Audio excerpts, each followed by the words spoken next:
Започна спроведувањето на процесот за избор на нов претседател на антикорупцијската комисија, откако екс-претседателката Татјана Димитровска си поднесе оставка. По филтерот во моментов има 10 кандидати, од кои Весна Доревска, Владимир Наумовски, Антонио Санев, Бранко Смилевски, Валентина Тодоровска. Денеска беа интервјуирани од комисијата за прашање на изборите и именувањата, а останатите 5 кандидати ќе бидат утре интервјуирани.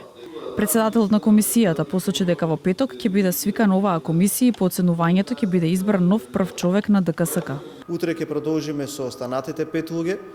Планирано е денот потоа веднаш како комисија да се собереме и согласно формуларот и законот оние узанси кои што се нели согласно процедурата да направиме рангирање на кандидатите соодветно и да ги оцениме секој член на комисијата посебно и планот е некаде на крајот на неделата согласно оно кое што го пропишува собранието, односно во петок да биде свикана собраниската комисија за избори и именувања и председателот на Државната комисија за спречување на корупција да биде избран секако по оценувањето на комисијата за селекција.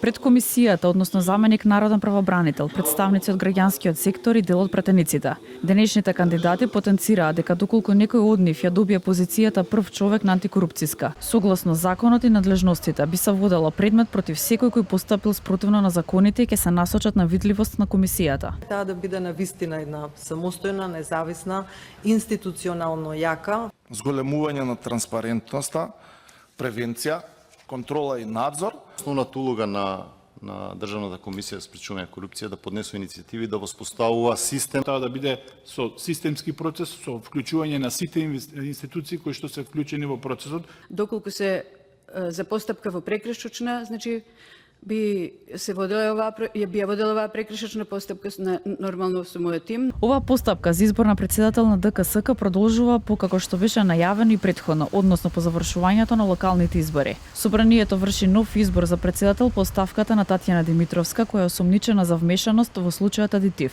Натовари се ставаат кривичните дела за оддавање службена тајна и компјутерски фалсификат.